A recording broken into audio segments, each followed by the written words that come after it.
大家好，我是多马行为，今天我们来讲《一拳超人》的第217话。喜欢这个系列的朋友们，请帮我点到3000个赞，支持 UP 主一下吧。上集说到，黑金为了能够苟且偷生，准备冒死投奔光头帐下，不料光头以饲养成本太高为理由根本就不想养黑金这种吃白食的家伙嘛。而黑金呢，就像个狗皮膏药一样贴着光头不放，还态度十分卑微的恳求光头要给他当牛做马。不过最主要的呢，光头居然没有把黑金当成怪人这样一来，黑金就可以仰仗光头的势力在他的庇护下养精蓄锐，恢复实力了。一路上呢，光头想着未来养狗的事情，又向黑金问到有没有见过自己的好朋友大眼。不过黑金好像只认识之前那个组织干部大囧眼嘛，这样呢也算是变相回应了之前读者的疑虑正说着，光头他们已经来到了目的地，在远处空旷的地带坐落着一处看起来非常科技化的城镇，这里呢就是光头的新家了——英雄协会本部公寓。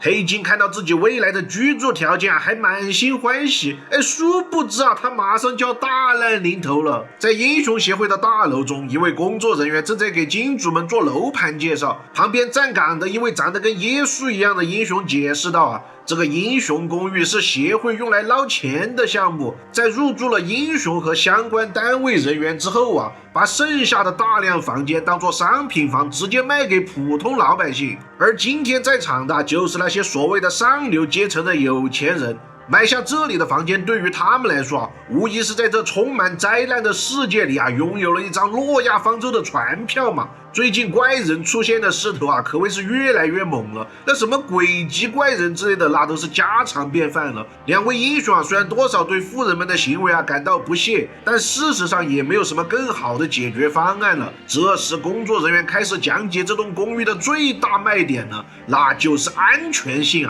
在这栋公寓里入住的都是 A 级以上的高战力英雄。接着灯光就打到了两位站岗的英雄身上，被一群资本家用优越的眼光注视着那瞬间就让两人感觉尴尬无比并且这些资本家们根本就看不起英雄，只是把他们当作看门狗一样看待两位英雄这才发现自己被耍了。当初说的可以免费入住高级公寓这么好的事情，结果看来是有潜规则的不过富人们也提出了自己的担忧，那英雄他也不是无敌的存在仅凭这种程度的安保就号称绝对安全，那我们可是不买账的哟。谁知英雄协会早就料到了这一点接下来他们搬出了一个远超越人类极限的，可以称得上是绝对安全的保障项目听到这里我忍不住心想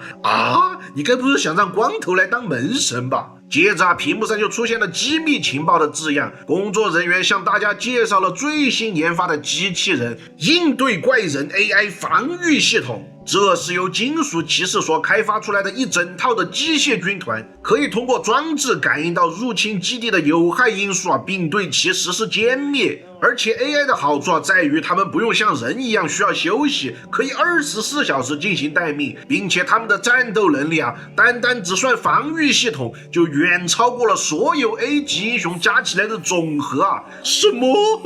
旁边两个英雄一听，我靠，那我们岂不是真的成摆设了？就在工作人员还在眉飞色舞的吹嘘他们那套绝对安全的防卫系统之时，基地外的警报器已经在哔哔哔的作响了。面对门外站着的一个光头、一只黑猴子，还有一条怪狗， AI 十分精确地检测到了危险因子，但是平时生活朴素的光头好像完全搞不懂这种高科技门禁系统想要干什么，连黑金都有点看不下去了。大哥，人家系统说要干死我们这时防卫系统已经提升到危险等级1了，一个手持鬼金棒的机器人挡在了3人面前。他看了一眼光头背后的2名潜龙级怪人一棒子就非常精准地挥了过去。黑金吓得大叫：护驾，快护驾呀！幸运的是光头并没有看出机器人的真正意图他一抬手就碰断了 AI 手中的大棒，随后非常不爽地挥舞起手臂，你这个破铜烂铁，居然不由分说的就对我出手，真的是太没有礼貌了。随着光头一记惊为天人的大逼斗啊，机器人瞬间就被冲击分解到了以零件为单位的初始形态了。紧接着呢，就是一阵超大的爆炸，在沙尘中啊，黑金提醒光头道：“完了，大的要来了啊！”对面啊，似乎还有更多的不明物体正朝着光头他们袭来。一堆长得跟《黑客帝国》里的章鱼哨兵差不多的 AI 啊，已经锁定了光头一行人。防御系统的危险等级啊，更是直接来到了4级。说罢 ，AI 这边开始对眼前的阵地啊进行疯狂扫射，吓得黑金跟波奇只能仓皇逃窜。而光头啊，就像是个神仙一样，站在炮火里面纹丝不动。他走上去，有些懊恼地说道：“你们这些破机器，该不会是出 bug 了吧？根据我多年的生活经验啊，家用电器要是坏了，那只需要用手轻轻拍一拍就好了。”说完啊，就是一记强而有力的大逼斗奉上。在一系列巨大的爆炸声后啊，监控室里2个打瞌睡的懒鬼终于被吵醒了。他们发现系统检测到门外有危险信号啊，但是现场打斗的烟雾太大了，那什么都拍不清楚啊。于是只能紧急呼叫大楼里的英雄前往支援。等支援的英雄和安保人员手忙脚乱地赶到现场时，门口只剩下了一地的金属废渣和若无其事的光头3人组啊。一个稍微有点经验的工作人员啊，拦住了正欲离开的光头，向他询问到底发生了什么状况。光头呢还想扯谎，说是机器人自己出问题爆炸了。结果就听到另一个工作人员抱着机器人的残骸惨叫道：“啊哈，怎么会这样啊？这可是造价90亿一台的高级 AI 啊，怎么就只剩了个渣了？”哈哈，光头一听 What the fuck， 这宝卖到非洲去都赔不起啊！瞬间啊就被吓得一脸拉裤子的表情。一旁的黑金啊更是直接开始学小猴子装死了。就在工作人员几乎快要把光头认定为嫌疑犯的时候，一个极具压迫感的身影突然出现了。